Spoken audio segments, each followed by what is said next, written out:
지난 8월 달에 우리 교회에서 가까이 있는 어느 교회에서 저에게 주일 설교를 부탁하면서 설교한 후에 교인들이 간단히 간식을 한 후에 전 교인들을 상대로 해서 1시간 정도 교회와 영성이라는 주제를 가지고 강의를 해달라고 하는 부탁을 받았습니다. 담임 목사님이 어디 휴가를 가시나 했더니 휴가 가는 것도 아니고 계셨는데 저한테 부탁을 했어요. 한 달 전에 부탁을 받아서 또 시간적 여유도 있고 해서 설교는 제가 종종 나가서 설교하기 때문에 큰 부담이 안 되는데 갑자기 1시간 정도의 강의를 하라고 그러니까 굉장히 부담이 되더라고요. 그리고 교회와 영성이라는 그 주제가 너무 광범위했어요. 그래서 한 달 동안 많은 재료들을 찾아봤습니다. 많은 재료들을 모았습니다. 그것도 정리하고 찾아보고 읽고 생각하고 그래서 이제 교환을 다 준비를 했습니다. 교인들에게 나눠줄 교환도 준비했습니다. 그리고 났는데 우연히 영성신학을 전공하신 목사님을 우연히 만나게 됐어요. 그래서 제가 물어봤어요. 내가 사실 이런 부탁을 받고 이런 강의를 좀 준비하고 있는데 내가 사실 공부해 보니까 이래서 이러는데 앞으로 이렇게 내가 결말을 맺으려고 하는데 이 말이 맞느냐 물어봤어요. 그걸 왜 물어봤느냐면 저희가 공부할 때는 영성신학이란 말이 없었습니다. 물어봤더니 맞다고 바로 그거라고 그 얘기를 하더라고요. 그래서 확신을 가지고 가서 설교하고 그리고 교인들 전체 상대로 해서 강의를 잘 마쳤습니다. 저도 흡족했고 교인들도 굉장히 좋아하는 그런 반응을 제가 봤습니다. 영성이라는 말은 사실 우리 개신교회에서는 생소한 단어입니다. 캐톨릭에서 많이 사용하는 단어예요. 그래서 종교 개혁을 일으키고 나서 캐톨릭하고 조금 이렇게 상이하게 하기 위해서 좀 다르게 하기 위해서 영성이라는 말을 잘 안 썼습니다. 그래서 존 칼빈이 이제 우리 개신교를 개혁교회, 종교 개혁 이후에 생긴 것이 개신교회니까 개혁교회의 신앙과 신학을 총망라해서 그 집필한 책이 기독교 강요라는 책인데 그러니까 우리 교회에서 이종숙 목사님이 가르치겠더라고요. 그 강요 우리 개신교의 전체적인 신학적인 그 내용을 다 다루겠는데 영성이란 말을 한마디도 안 썼어요. 경건이란 말로 그렇게 바꿨었습니다. 왜냐하면 캐톨릭 냄새가 난다고 해서. 그런데 얼마 전부터 영성이란 말을 우리 개신교에서 많이 쓰기 시작을 했다는 거예요. 그리고 신학교에서 영성신학과를 개설해가지고 많은 교수들을 영입해가지고 영성신학을 가르치는 게 유행이 돼버렸어요. 그래서 왜 영성신학이 필요하느냐?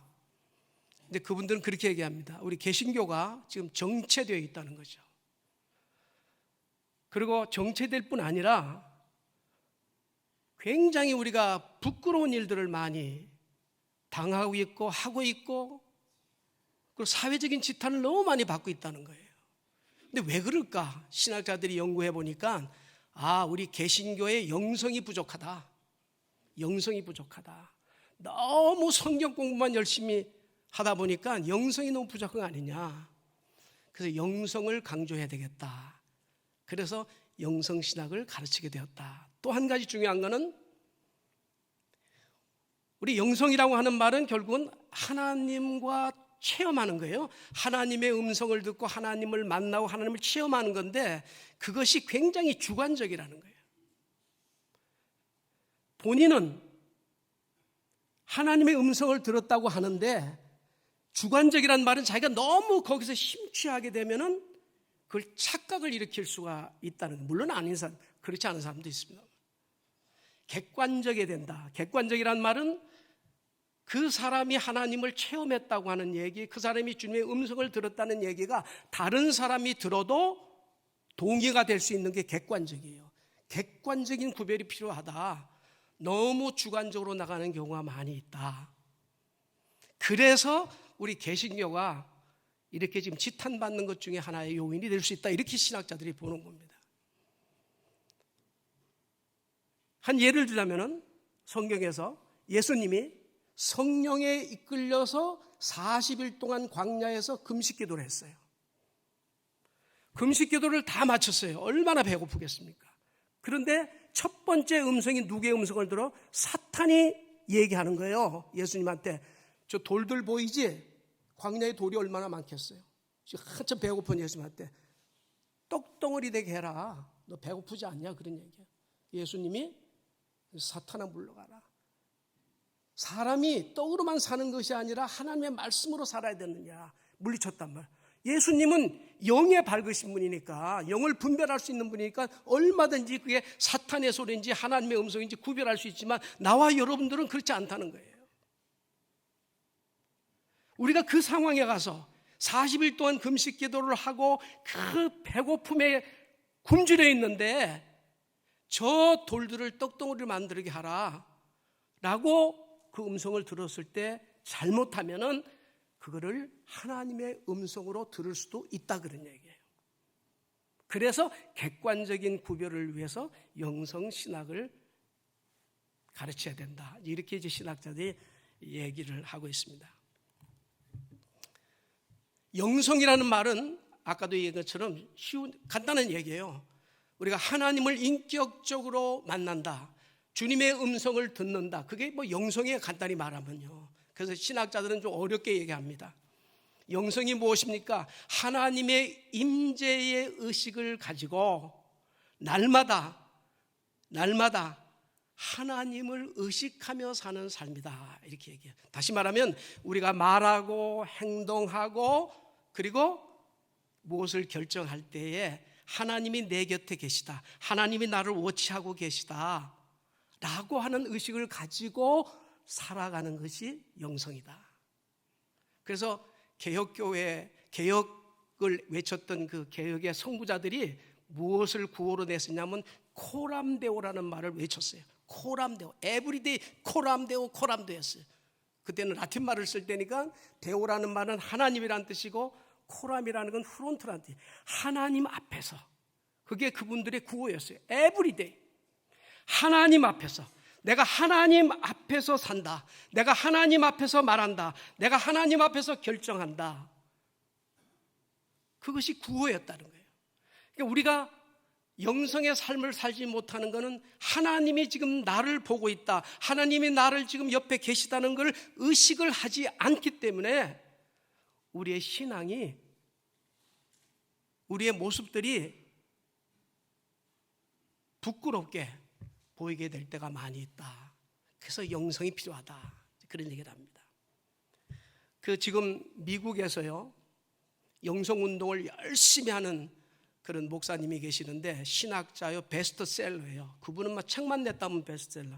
이름이 게리 토마스라고 하는 분이 계십니다.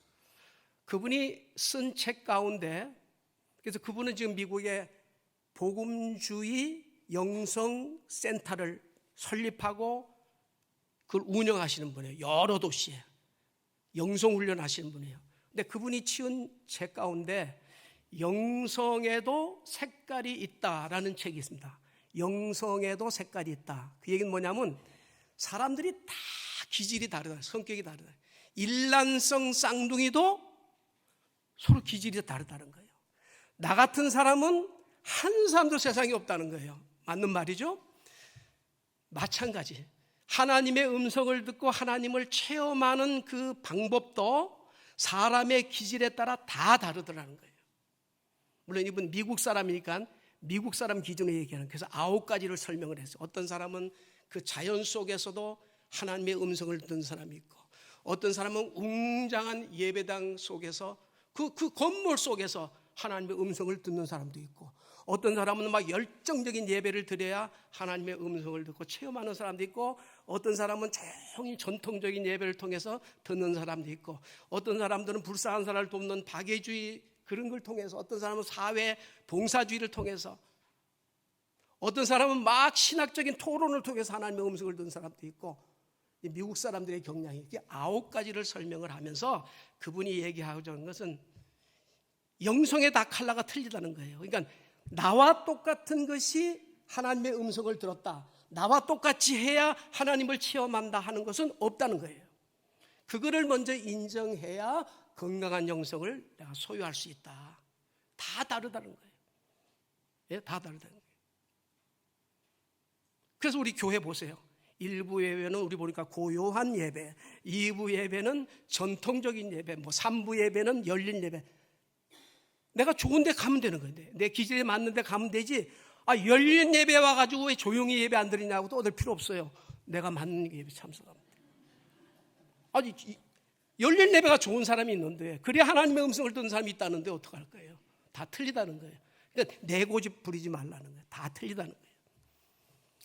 근데 그건 또 외국 사람 얘기야, 미국 사람 얘기고. 그럼 한국 사람은 어떠냐? 한국 사람을 4가지 유형으로 설명을 합니다. 한국 사람들은요, 이제 이게 영성에 대한 얘기입니다. 하나님을 체험하고 주의 음성을 듣는 거. 40%가 복음주의 칼라를 가지고 있는데, 진리를 탐구하기 위해서 성경 공부를 열심히 해요. 그래서 성경 공부 속에서 하나님을 체험하고 음성을 듣는다는 거예요. 그리고 quiet 타임을 통해서 40% 한국 교회는. 그리고 그 나머지 60%를 3등분으로 나눠가지고 그 다음에 2번째는 오순절주의. 조용히 예배드리면 성이 안 차나. 박수 치고 그냥 주요 기도할 때도 3창을 해야 돼. 막 3창 부르고, 예? 방언하고 막 정신없이 막 예배 드려야 그 속에서 하나님의 음성을 듣고 하나님을 체험하는 사람들이 또 그 중 나머지 중에 3분의 1이 되더라. 또 어떤 사람은 사회복음주의예요. 막 그냥 옛날에 우리 자랄 적에 막 군사 독재주의 타파, 그 믿음으로 한 사람들이 얼마나 많은지 몰라요. 막 하나님의 소명을 가지고 한다. 사회가 정의로워야 우리 인간들이 정의롭게 살 수 있다는 거예요. 사회가 잘못되어 있으면, 부패하면 사람이 바르게 살 수 없다는 거예요. 그러니까 사회를 더 고쳐야 된다. 그런 운동을 하면서 말이죠. 막 노동자들을 위해서 막, 예? 사회 운동을 위해서 그런 데서 하면서 영성을 유지하는 사람들이 또 3분의 1이 된다. 또 기도원주의가 있어요. 그냥 금식 기도하고 말이죠. 그리고 1년에 한두 번씩 올라가서 기도원에 막 산속에 들어가서 막 나무, 소나무 뿌리 들고 막 기도해서 쉬고. 우리 그랬어요. 우리 그때 그랬어요. 우리 1년에 한두 번씩 그렇게 안 하면 안 됐어요. 막. 그래야 되는 줄 알았어요. 그래야 주의 음성이 들리는 줄 알았어. 그게 한 3분의 1. 그게 한국 교회예요. 예? 한국 교회를 이렇게 4가지 스타일로 이렇게 나눴어요. 외국 사람들은 9가지. 근데 세월이 지나가다 보니까 복음주의 칼라를 가지고 있는 교인들이 어느 날 막 뜨거운 예배를 드리고 싶다는 거예요. 뜨거운 예배만 막 드리던 교인들이 이래서는 안 되지. 우리가 진리 탐구를 해야지. 성경 공부를 막 또 하고 싶은 거예요. 또 막 그냥 사회 복음주의, 막 사회 정의를 외치고 막 그냥 정신없이 하던 사람이 나중에 하다 보니까 마음에 막 이게 갈급함이 생기는 거예요. 속이 다 없어지니까. 그래서 뜨거워야 된단 말이야. 돌아서게 되고.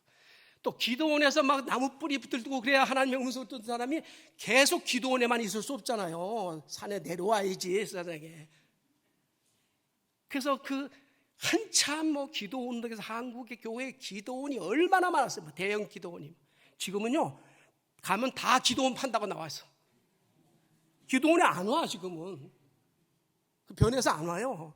기도원 판다고 내놓으면 살 사람이 아무도 없어. 하도 덩어리가 커가지고. 지금 그런 형편이에요. 제 친한 친구 교회도 그 목회하면서 막 기도원을 크게 했는데 막 자기 목회할 땐 잘했는데 이제 그만두게 팔아야 되겠는데 살 사람이 있어야지. 안 와요. 지금 기도는 안 된다고 지금. 변해가는 거예요. 그래서 지금은요, 뭐라고 얘기냐면 교회는 여러 다양한 사람들이 모이니까 이런 사람 저런 사람 다 기질이 다르니까, 예? 1부 예배는 전통 예배, 2부 예배는 열린 예배 이렇게 나눠서 보고, 예? 그리고 또 우리 교회가 또 어떤 때는 수련회 해봐야 교회를 떠나서 가정을 떠나서 기도원에 가서 또 수련회도 1년에 한두 번 하고, 그리고 우리가 사회적인 커뮤니티를 우리가 모른 척 할 수 있어요? 사회적인 이슈에 대해서 우리가 알고 참여해야 되는 거죠. 그 모든 4가지의 형태를 교회가 이제는 다 해야 된다는 거예요. 어느 한 가지만 붙들고 있으면은 교인들이 안 온다는 거예요. 왜? 다 틀리기 때문에 그렇다는 거예요. 그래서 우리의 영성들이 제대로 돌아가긴 돌아가는데, 영성, 그렇지, 경건인데 경건의 모양은 많이 갖추고 있는데 경건의 능력이 없기 때문에 우리 한국교회 개신교들이 지탄받고 있다, 그런 얘기입니다. 유진 피터슨이라고 하는 미국 장로교 목사님이 계시는데 워싱턴 DC 근방에서 오랫동안 목회하셨어요. 2년 전에 86세에 돌아가셨어요. 굉장한 우리 21세기의 영적인 거장이에요. 미국 목사님 가운데. 그분이 책도 많이 냈어요. 그분은 이 성경을 교인들에게 가르쳐주고 그럴 때 현대인의 어휘로, 그리고 현대인들이 참 이해할 수 있는 성경을 해석하는 아주 유명한 사람.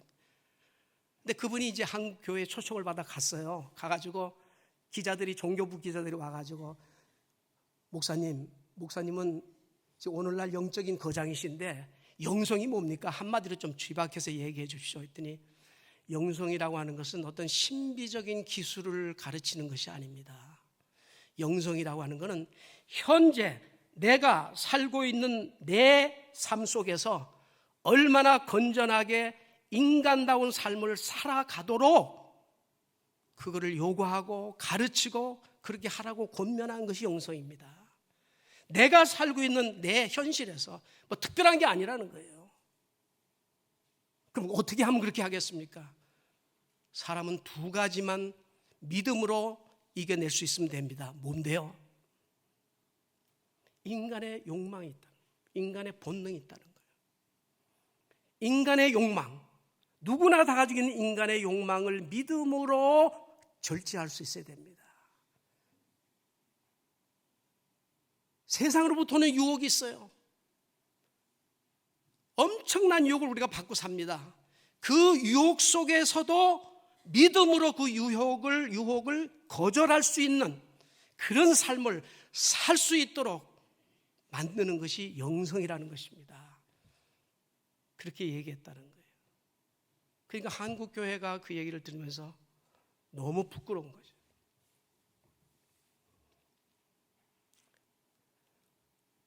오늘 본문은요, 다니엘에 대한 얘기 잘 아시는 말씀인데, 다니엘은 유다의 귀족의 자녀였습니다. 근데 그 당시에 바벨론이라고 하는 그 나라가 강대해지면서 그 이스라엘을 자기 괴롭히고 침략을 했습니다. 그래서 3번에 거쳐서 공격을 하는데, 이 다니엘은 1차 때 잡혀간 귀족이에요. 그런데 나중에는 이 바벨론의 느부갓네살 왕이라는 사람이 유대인들을 엄청 미워했어요. 그렇게 말을 안 들었어요. 자꾸는 애굽 쪽으로 편을 들려고 그러고, 정치가 둘로 갈라져 가지고 애굽 편을 드느냐 바벨론 편을 드느냐 그러는데, 에스겔 선지자는 하나님이 바벨론에 우리를 포로로 잡혀가게 해서 정신 차리게 하기 위해서 지금 계획을 세웠으니까 바벨론에 항복하는 게 낫다. 그러니까 이게 배신자 말이라고. 그래가지고 막 미워하고, 나중에는 자기는 또 애굽으로 가요. 자기 바벨론 편 들었다고 그러니까는. 그리고 가다가 돌로 맞아 죽어요. 그렇게 양분이 되어 있어요. 지금 한국처럼 양분이 되어 있던 그런 시대에 느부갓네살 왕이 화가 날 대로 화가 나가지고 직접 와가지고 예루살렘 성을 초토화시키고, 그리고 막 잡아가는데 얼마나 힘들게 잡아가냐면, 전에 한번 말씀드렸는데 시드기야가 마지막 왕인데 두 눈을 뽑아버렸어요. 얼마나 미웠던지 뽑아버리고, 왕족 뭐 건강한 사람, 하여튼 그 장애자들 뭐 노인들 걷지 못하는 사람만 예루살렘에 남겨놓고 몽땅 전부 다 묶어가지고 바벨론까지 끌고 가는 거예요. 걸어서 그 먼 데까지. 그렇게 미워했어요. 그런 민족의 자녀예요, 다니엘이. 근데 다니엘이 얼마나 충실한 사람이었는지, 그렇게 미워했던 다니엘이 왕궁에 들어가서 일하게 됐고, 그 왕궁에서도 총리까지 돼버려요. 그 바벨론이라는 나라는 모두 120개를 나라를 나눠가지고 120 방백들이 다스리게 했는데, 40개 방백씩 위에다가 총리를 하나 뒀어요. 40개. 이게 3명의 총리가 필요했는데 그 중에 하나가 다니엘이에요. 그게 뭐 하도 신앙적으로 절개가 굳으니까 모함을 받아가지고 사자굴에 잡히고 하는 얘기가 나오잖아요. 근데도 대대로 왕들로부터 신임을 받아가지고 총리 체제까지 되는데, 오늘 본문에 나오는 벨사살 왕은 자기 아버지한테, 부왕한테 얘기를 듣는 거예요. 내가 우리 자본 다니엘이라는 친구가 있는데 정말 충실한 친구다. 믿을만하다. 그래서 내가 지금 이렇게 왕궁에서 대신까지 시키지 않았느냐. 그리고 늘 자기 아들한테 얘기를 했는데 아들이 왕이 됐어요. 아들이 왕이 돼서 보니까 정말 그렇군요. 그러니까 우리 아버지가 얘기했던 네가 바로 다니엘이구나. 내가 그렇게 총명하고 지혜롭고 명철하구나. 그렇게 얘기를 하면서 내 믿는 신이 내 속에 가득함으로 내가 명철하고 지혜롭고 내가 총명하다. 그런 얘기를 하는 거예요. 그런데 이 다리오는요, 그 다음에 이 왕 다음에 나라가 무너져요. 바사라는 나라, 고레스 왕이 나라를 정복하는데 그 나라까지 계속 연결되면서 왕궁에서 일했던 사람이에요. 얼마나 충실히 보였으면은 포로로 잡아온 가장 철천지 원수점 생각했던 그 민족의 자녀를 왕궁에서 일하게 하고 자기 나라에 3명밖에 없는 총리로 세웠겠냐 그 말이에요. 그런데 그들의 표현이 명철하고 총명하고 지혜롭다. 이 말에 이 히브리어의 언어를 가면은 우리나라 말로 번역을 하면 충실하다 그런 얘기예요. 그래서 영어에 신실하다는 말은 영어의 sincerely 그리고 충실하다는 말은 영어로 faithful이에요. sincerely라는 말은 뭐냐면 사람이 겉과 속이 같고 모든 일에 책임감 있고 부지런한 사람. 그런데 sincere라는 말은 사람들 앞에 그렇게 인정받은 사람이에요. 그러나 faithful이라고 하는 충실하는 것은 faith잖아요. 믿음이란 말이 faith, 믿음 플러스 full, 완전히 들어가는 거예요. fully. 그러니까 믿음이 충만해서 하나님과 사람 앞에서 성실하게 보인 사람을 충실하다고 그렇게 faithful 영어로 이렇게 구분하는데 오늘 본문에 나오는 명철하고 총명하고 지혜롭다고 하는 말이 바로 충실 영어로 faithful하다 그런 얘기예요. 내가 믿는 신으로 인하여 내가 정말 충실하구나. 이것이 영성의 삶의 목표라는 겁니다. 유진 피터슨이요. 그럼 우리가 어떻게 우리 인간의 욕망과 세상의 유혹을 우리가 거절할 수 있습니까? 또 물어봤어요, 기자들이. 그랬더니 여러분 성경에 성령 충만하는 얘기를 많이 들었죠? 들었습니다. 그러면서 사도 바울이 에베소서에서 말하기를 술 취한 자와 성령 충만한 자를 비교했어요. 술이 취한 사람은 내 힘이 아니고 술에 취해서 언행을 하는 거예요. 그렇죠? 술 취한 사람. 성령이 충만한 사람은 성령에 취해서 행동하는 거예요. 내가 욕망이 있고 내가 유혹에 따라가고 싶지만은 성령에 잡혔기 때문에 하나님 앞에서 그걸 거절할 수 있는 그게 faithful, 충실하다. 그게 성령 충만하다고 그렇게 함께 비교할 수 있다. 그렇게 말을 했습니다. 히브리서 12장에 보면은요, 믿음의 선조들의 얘기를 쭉 하면서 모세에 대한 얘기를 하는데 이런 얘기를 합니다. 성경에 믿음으로 모세는 바로 공주의 아들이라 칭함을 거절하고 도리어 고난받는 자기의 민족을 선택했다. 믿음 때문에 바로 공주의 아들이라는 칭함을 거절했어요. 바로 공주의 아들이 되면은 모든 자기의 욕망을 다 채울 수 있어요. 세상이 말하는 모든 유혹을 다 가질 수가 있는 사람이에요. 당시에 애굽은 엄청난 나라였습니다. 그 나라 공주의 양아들이 된다고 하는 거예요. 그런데 뭐예요? 믿음으로 그걸 거절했다는 거예요.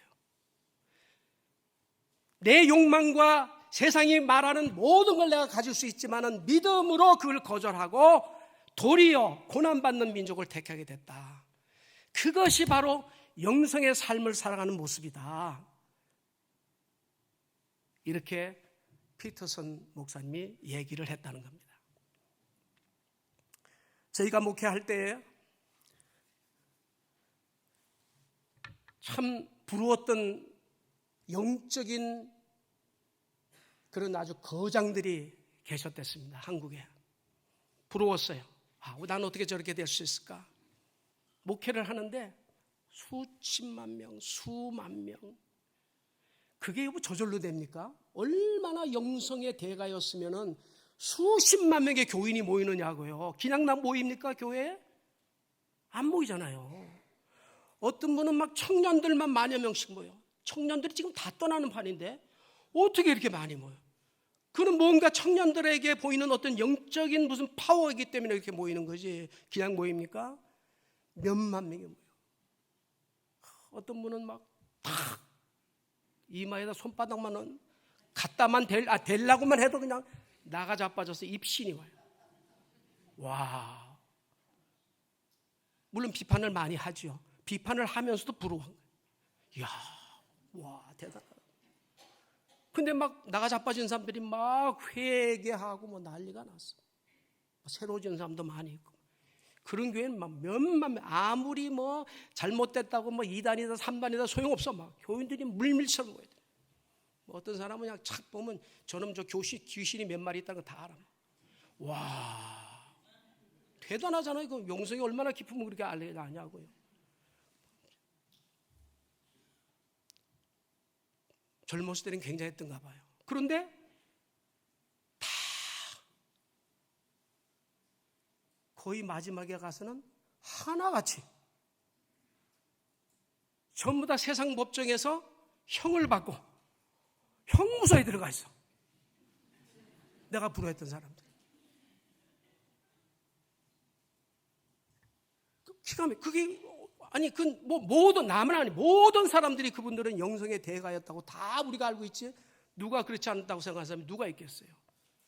대단했던 사람.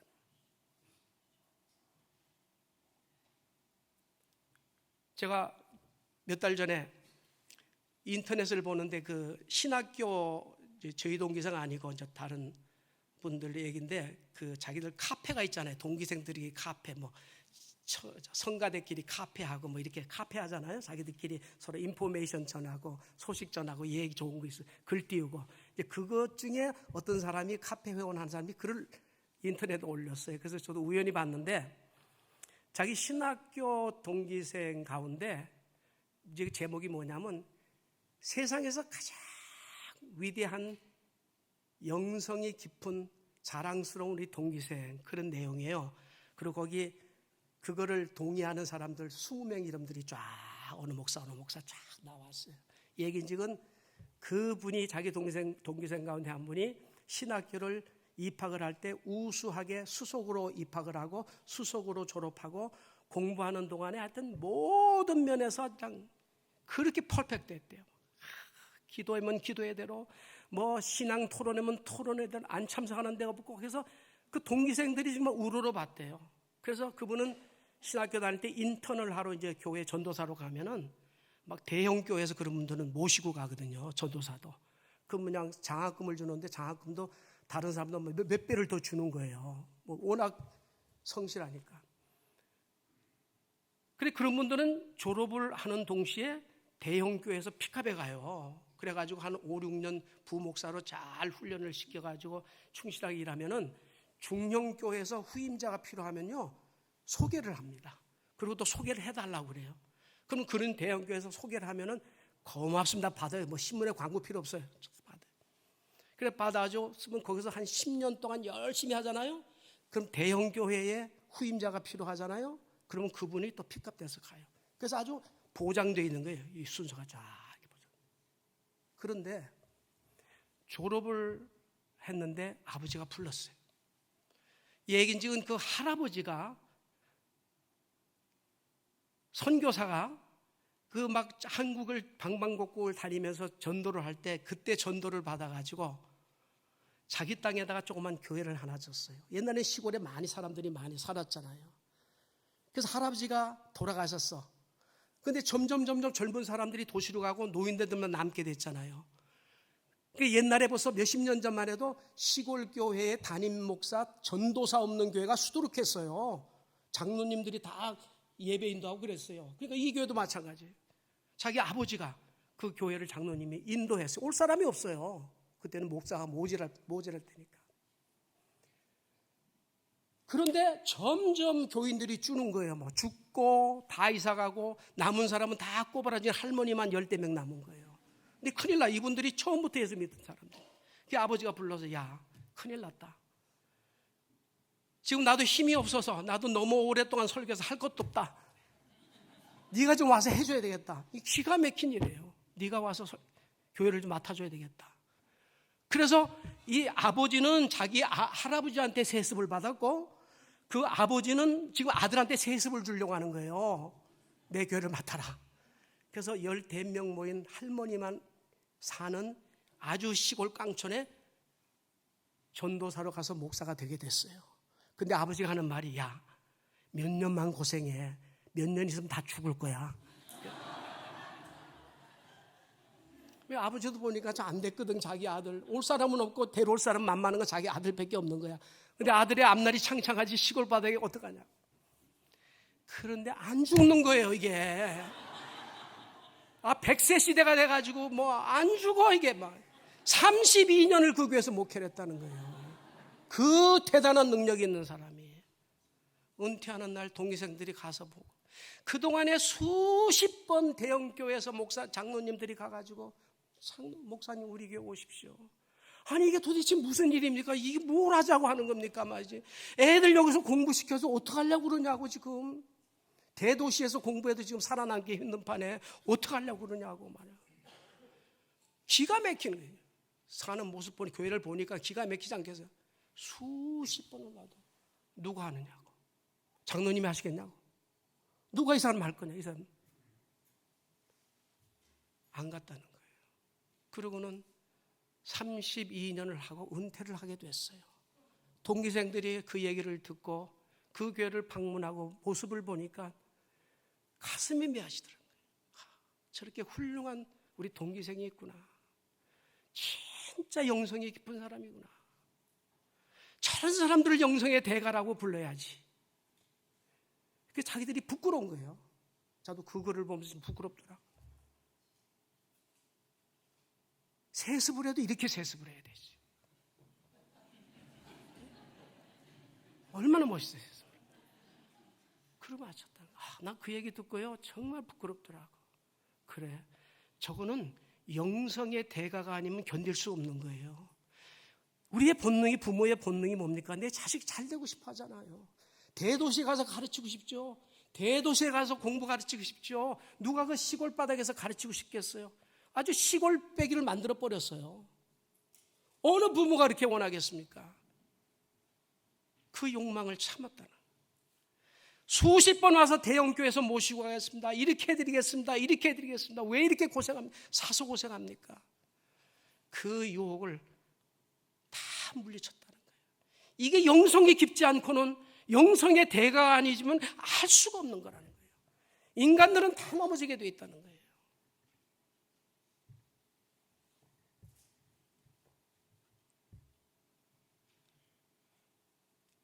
영성의 생활이 뭐냐? 저는 가끔 그런 생각을 해요. 우리가 교회에서 직분도 주고 직분도 선출하고 그러는데 직분 받았다고 영성이 깊은 것도 아니에요. 직분 받지 않고 있다고 해도 영성이 없는 것도 아니에요.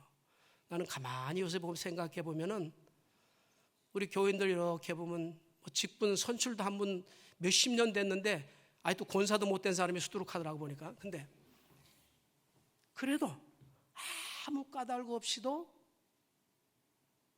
그저 주일 내려면 하나님 앞에 예배 드려야지. 아무 까닭 없이. 마치 욥이 아무 까닭 없이도 하나님을 경외할 수 있었던 것처럼 아무 까닭 없이. 그래서 주일 날 되면 하나님 앞에 예배 드려야지. 뭐 특별히 튀지도 않아. 직분도 못 받아 그래서. 그러나 자기의 주어진 삶을 감사하고 남한테 손가락질 받지 않고 사회적으로 지탄받지 않고 남의 눈에 피눈물 나게 하지 않고 남을 속이지 않고 내 삶에 충실하게 감사하며 사는 사람이 있으면 그 사람이 정말 영성이 깊은 사람이에요. 보세요. 우리 개신교의 영성의 대가라고 우리가 그렇게 부러워했던 사람들 다 넘어졌어요. 물론 안 넘어진 사람 더 많죠. 다 넘어졌어요. 다 넘어졌어요. 성경에 경건의 모양은 있지만은 경건의 능력이 없다고 하는 말이 바로 그런 말이에요. 모양새는 다 갖추고 있어요. 능력이 없어 다 쓰러진 거죠. 그래서 이 영성 신학을 우리가 가르쳐야 된다, 신학교에서. 그 얘기를 그렇게 하더라고요. 제대로 영성의 삶이 무엇인지를 우리가 주입시키고 그렇게 살도록, 그렇게 살아야지만 우리 개신교가 다시 일어날 수 있다. 저도 마지막 기도하는 그런 제목은, 하나님, 이제 하나님이 불러가시는 그날까지 조용히 주어진 내 삶에 충실하고 지탄받지 않고, 그리고 하나님 믿음에 꼰꼭 붙들고 믿음 안에서 눈을 감게 해 주십시오. 그게 제 기도입니다. 기도하시겠습니다.